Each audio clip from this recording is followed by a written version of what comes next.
Hello बच्चों, let's read the following question. Drive an expression for torque acting on an electric dipole placed in a uniform electric field. हमने uniform electric field में एक dipole को place किया हुआ है, तो उसके लिए टॉर्क का जो एक्सप्रेशन है वो हमें ड्राइव करना है. What is the value of maximum torque? Maximum torque का वैल्यू क्या है, हमें वो फाइंड आउट करना है. So first of all we will talk about the key concept used in the question. इस क्वेश्चन में क्या की कॉन्सेप्ट यूज हो रहा है, तो उसके लिए हम देखेंगे कि टॉर्क जो है वो इलेक्ट्रिक डायपोल पे एक्ट कैसे करता है. पहले तो सपोज इस डायरेक्शन में ये हमने क्या कंसिडर कर लिया, electric fields E vector consider कर लिया. तो ये क्या हो गया, इलेक्ट्रिक फील्ड्स की लाइंस हो गई. तो ई वेक्टर जो है वो इलेक्ट्रिक फील्ड को डिनोट कर रहा है. E vector here represent electric fields. अब इस इलेक्ट्रिक फील्ड्स में हमें एक इलेक्ट्रिक डायपोल प्लेस कर लेना है. तो सपोज ये क्या हो गया, नेगेटिव चार्ज हो गया, और इस पोजीशन पे ये हमने क्या कंसिडर कर लिया, पॉजिटिव क्यू चार्ज प्लेस कर लिया. तो यहाँ पे इसका जो डिस्टेंस है वो कितना है, इन दोनों का 2L है, एंड इसका जो एंगल है विद इलेक्ट्रिक फील्ड वो थीटा बन रहा है. अगर हम फोर्स की बात करें तो F वेक्टर जो फोर्स होता है वो किसके इक्वल होता है, that is equals to product of charge into electric field E vector हमारे पास होता है. तो पॉजिटिव क्यू पे जो फोर्स एक्ट करता है वो along the electric field act करता है, तो F वेक्टर इस डायरेक्शन में होगा. नेगेटिव क्यू पे F वेक्टर इस डायरेक्शन में होगा, तो इस डायरेक्शन में F वेक्टर हो गया. क्योंकि दोनों चार्ज इक्वल हैं लेकिन ऑपोजिट होने की वजह से फोर्सेस का डायरेक्शन ऑपोजिट हो जाता है. इलेक्ट्रिक फील्ड यूनिफॉर्म है तो E वेक्टर एंड चार्ज दोनों इक्वल हैं, तो फोर्स F वेक्टर दोनों चार्जेस पे इक्वल एक्ट करेगा.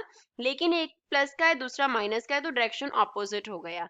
यहाँ पे जो फोर्स है वो पॉजिटिव एक्स एक्सिस के लॉन्ग हो गया, नीचे नेगेटिव एक्स एक्सिस के लॉन्ग हो गया. तो इक्वल एंड ऑपोजिट फोर्सेस हो गई. क्या हो गया, इक्वल एंड ऑपोजिट फोर्सेस हो गई. इक्वल एंड ऑपोजिट फोर्सेस होने की वजह से वहां पे कोई ट्रांसलेशनल मोशन नहीं होगा. नो ट्रांसलेशनल मोशन, कोई भी ट्रांसलेशनल मोशन नहीं होगा. तो क्या होगा, इन दोनों फोर्सेस की वजह से जो कपल ऑफ फोर्सेस बन रहा है, डायपोल क्या करेगा, रोटेट करेगा. तो वहां पे टॉर्क टॉ एक्ट करेगा. क्या एक्ट करता है, टॉर्क टॉ एक्ट करता है. ये किसके इक्वल होता है, ये product of force into perpendicular distance between the forces. Forces के बिटवीन परपेंडिकुलर डिस्टेंस कितना है उसके एंड फोर्स के प्रोडक्ट के टॉर्क जो है वो इक्वल होता है. तो अब हम क्या करेंगे, परपेंडिकुलर डिस्टेंस निकालेंगे और टॉर्क एक्सप्रेशन ड्राइव करते हैं. यहाँ से लेके यहाँ तक का जो डिस्टेंस होगा प्लस क्यू से यहाँ तक का, इसका सपोज नेम एन रख लेते हैं, इसका नेम एन डैश रख लेते हैं. तो परपेंडिकुलर डिस्टेंस क्या होगा, एन एन डैश होगा. अब अगर हम ट्राइंगल को कंप्लीट करें तो ये एंगल भी कितना होगा, that will also be equals to theta. तो ट्राइंगल जो बन रहा है उससे अगर हमें साइन थीटा का वैल्यू निकालना हो तो वो क्या हो जाएगा, perpendicular N N dash upon hypotenuse that is 2L, which means perpendicular distance and n dash equal होगा 2L into sin theta के. तो अब ऊपर क्या करेंगे, फोर्स का value QE and N N dash that is 2L sin theta को हम सब्स्टिट्यूट करते हैं टॉर्क में. तो टॉर्क टॉ जो है वो इक्वल आ गया, फोर्स कितना है Q into E, perpendicular distance is 2L into sin theta. This can be written as tau is equals to Q into 2L into E sin theta. अब Q इंटू 2L जो है वो किसके equal होता है, P, that is the dipole movement. Dipole movement होता है P हमारे पास. तो डायपोल मूवमेंट फिल कर देंगे Q इंटू 2L को. तो टॉर्क जो है टॉ वो किसके इक्वल आ गया, PE साइन थीटा के इक्वल आ गया. तो फाइनल एक्सप्रेशन जो है टॉर्क का, टॉ वेक्टर, वो हम कैसे लिख सकते हैं, we can write P vector cross E vector, क्योंकि साइन थीटा हो तो क्या बन जाता है, क्रॉस प्रोडक्ट बन जाता है. तो ये हमारे पास क्या आ गया, final relation for the torque acting on the dipole in uniform electric field. अब हमें क्या निकालना है, maximum value of the torque निकालना है.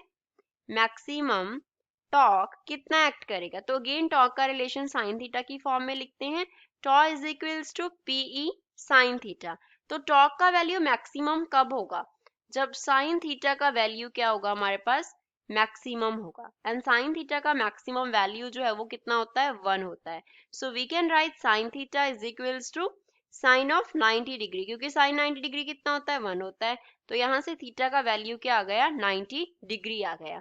तो जब साइन थीटा 90 डिग्री के इक्वल होगा तो टॉर्क मैक्सिमम एक्ट करेगा, एंड इसका मैक्सिमम वैल्यू कितना होगा, टॉर्क मैक्सिमम से हम डिनोट कर लेते हैं, तो ये इक्वल होगा P इंटू ई के.